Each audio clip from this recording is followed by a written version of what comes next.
the biggest threat to America is not Al-Qaeda, it's not ISIS, it's not Putin, it's not any of these guys, it's China. You really believe that? I believe it. I think it's the most consequential, existential threat. From 2011 to 2013, they poured more concrete than we did in the entire 20th century. Is that a factual statement? That's a factual statement. They had 100 years of bad luck and now they're back on top. They are still, in their minds, perfecting their ability to control people. At any moment, this thing could become unraveled. Who are you more concerned about, the totalitarian regime or the large technology company? Today, they have the same business model. Really? You're talking about having to change a lot of things for us to move forward. No. What you can criticize is the policies of the government that allowed for the behavior to occur in the first place. That's a strong statement, Stu. Not only can you not opt out, you don't know who owns the data. Everything that you do can be watched. Is it political? To me, it's not political. It's not about quid pro quo. It's about adopting Xi Jinping's worldview. There is terabytes and terabytes of data that's created about you, and you have no control over it. All right, today I have a special guest, General Robert Spalding, who wrote a book called Stealth War: How China Took Over While America's Elite Slept. He was the former senior director of strategy at the National Security Council when I think Trump tweeted out something in 2014. And he said, remember, China is not our friends or not our ally. And he got like 300 retweets. It wasn't something big. He tweeted this back in 2014 or 2015. And then all of a sudden, one day, everybody in the news is talking about 5G. And prior to that day, we weren't really talking about it. And all of a sudden, hey, we got to be the leader in 5G. I'm like, 5G? So I'm going to start looking at 5G. Okay, 1G, 2G, 3G. 1G is the regular phone back in the days. 2G is whatever. 3G is the iPhone, and then 4G is the latest phone. And then now 5G is going to be changing the game. And most people go to, well, 5G is just a faster phone, right? Because that's what initially, we've always seen the G linked to a phone. Oh my gosh, I can download a movie in 3.6 seconds now on Netflix, a 2-hour movie, where before it was 3 minutes or 6 minutes, whatever, right? When you think about 5G, what do you think about of 5G and the capabilities and what it can really do to whoever that has access to it? That's a good question. So if you go back to 2007, when the iPhone came out. 2007. The top 5 in market cap were AT&T, General Electric, Microsoft, ExxonMobil, and Shell. Right? The phone comes out in 2007. I had one, 3G network. It's not a very good experience. 4G network comes out. By the way, we're the second country in the world to build a 4G network. Now you've got something, right? So when Steve Ballmer laughed at Steve Jobs, said, we don't need one of those. When you took the platform, which was the iPhone, and you married it up to the 4G network, which was the pipe for data, and it was a fast enough pipe, now you could create the apps, services, and business models that in 10 years led to the top 5 in market cap being Facebook, Amazon, Netflix, Google, and Microsoft, right? So the Chinese see this and they're like, the platform and the pipe. So the smartphone, this iPhone, which was the first one, then Android. So Apple and Google, right, dominate the mobile platform that the app services and business models of that economy are built on. Now look at the iPhone. It's a hardware, software, tightly integrated, closed-walled system like Steve Jobs liked, and the data was encrypted. Why was the data encrypted? Why did San Bernardino happen? Because Apple's an American company, right? They know you want privacy. They encrypt their phone. So now you've got the platform, and Android also went on to encrypt their platform. So both encrypted, right? So private devices. Take the cloud away from it. Just look at the device itself. Sure. It's meant to be a private device. Right. Why? It's American product. Fast forward, to 2009, China starts to look at that. Says, okay, we want to dominate the next level, right? Not just the technology. We want the apps, services, and business models to be Chinese companies. And so Huawei gets hundreds of billions of dollars to develop 5G and ZTE. But then you have Baidu, Alibaba, and Tencent. So they're behind the Chinese firewall. They're protected. You can't have the fangs going in there. It's just the bats that control the e-economy within China. And then you start, at the same time you're developing 5G, right, the platform, and I'll get to that in a second, but you're also developing Baidu, Alibaba, and Tencent. So now when you walk into, and you're starting to see the emergence of the 5G world in China. So you walk into a restaurant after you've ordered your food, and a camera picks you up and you say, hey, David, welcome, here's your food, right? So you're starting to get the feel of what a 5G world is. And what is a 5G world? The platform is the network. So this is mobile computing paired with a pipe. 5G is computing and networking combined on the same platform. So this goes away. You walk outside your door and you say Uber. You don't get on your phone and say, I want an Uber. You just say Uber. Camera picks up your face or a microphone picks up you. Come on. That's what 5G is. That's what 5G is. And then the Uber shows up. There's a camera on the car that sees you, knows who you are, don't have to ask you your name. You get in and you go to wherever you want. You get out and you go do whatever you want. So in this world, in the 4G world, this is a platform. It's yours, right? You don't want to be part of that, all of that data. Remember we just talked about how do you influence society? You don't want all that data to be out there about what you're doing. Just don't carry one of these, right? Just opt out. In a 5G world, you cannot opt out. Who owns the data?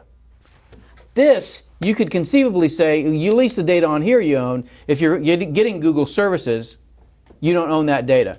But in the 5G world, not only can you not opt out because it's built around the city, it's not in your phone anymore. Not only can you not opt out, you don't know who owns the data. Everything that you do can be watched. And for every person by 2022, there's going to be,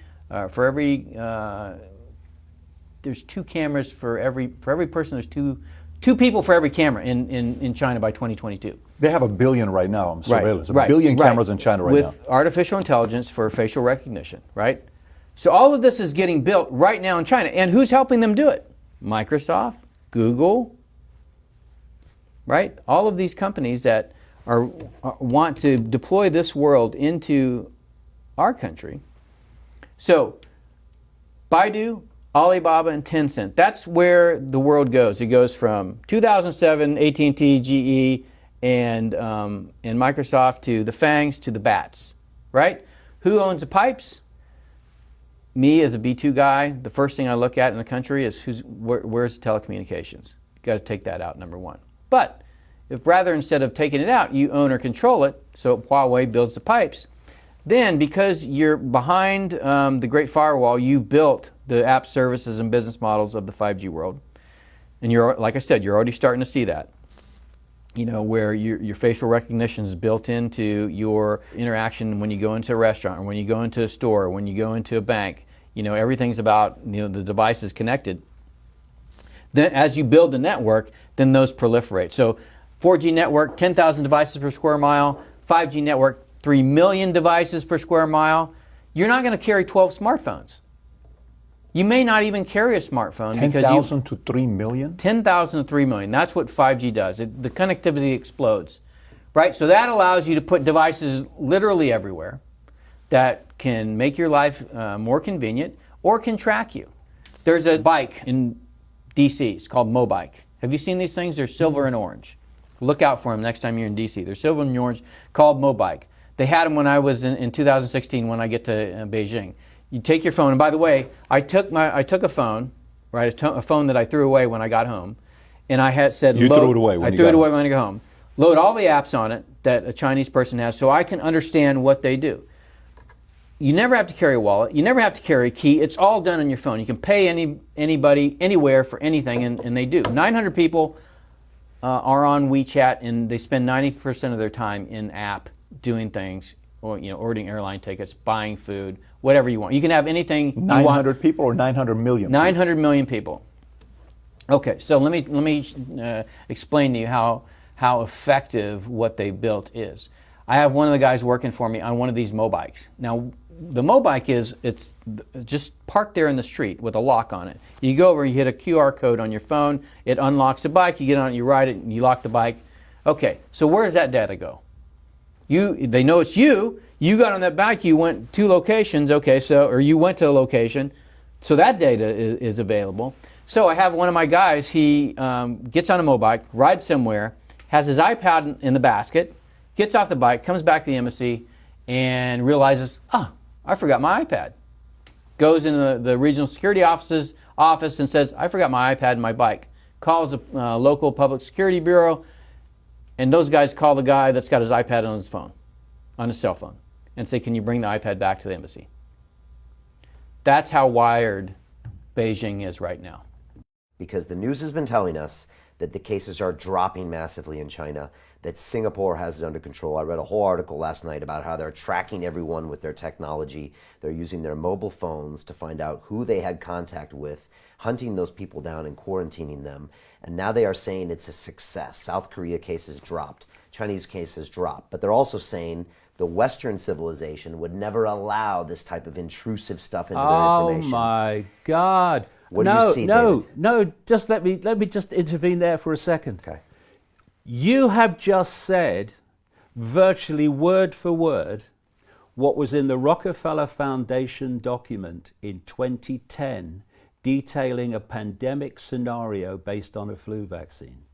They said, I think I mentioned it kind of in passing earlier, they said China imposed draconian measures and was then praised for doing so, but the West lagged behind because of this thing called freedom and democracy.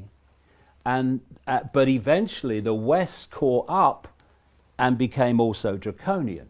So it's deja vu from the Rockefeller document and from the Event 201 of the Gates Foundation and the World Economic Forum 1%. It's a scenario. It's a script, And Brian. So, yes, I understand what you're saying. So people that don't know, what is this technology in China? Explain how it works and how they track people and how it's become surprisingly even more draconian than it was, because I don't think a lot of people know this. Well, I've been saying for decades, if you want to know what is planned for the West tomorrow, look at China today. It's no accident that China is right at the center of this whole outbreak, which has gone on to create all this. This is how it works in China. They have millions of face recognition cameras in their cities, gathering in number all the time. And so as you're walking down the street, you are able to be tracked and identified literally in minutes. There have been documentaries that have put someone on the street, and the technology has been challenged to track them and find them. It's taken minutes, gotcha. And so what they're doing, and remember, this is what's planned for the West, and this is why the crazies and the psychopaths in Silicon Valley are so close to China, if the truth be told. You are so tracked in detail in China that they know everything you do all the time, and AI is logging your behavior. And they have something called the social credit system. And when you act in ways that are acceptable to the state, you get credits, social credits. When you act in ways that the state doesn't want you to behave, you get credits taken away. And when you fall below a certain level, consequences kick in. How many people know that millions of Chinese people have been banned from flying? Millions of Chinese people have been banned from going on trains because their social credit score has fallen below the acceptable level. And this is what is possible once you have AI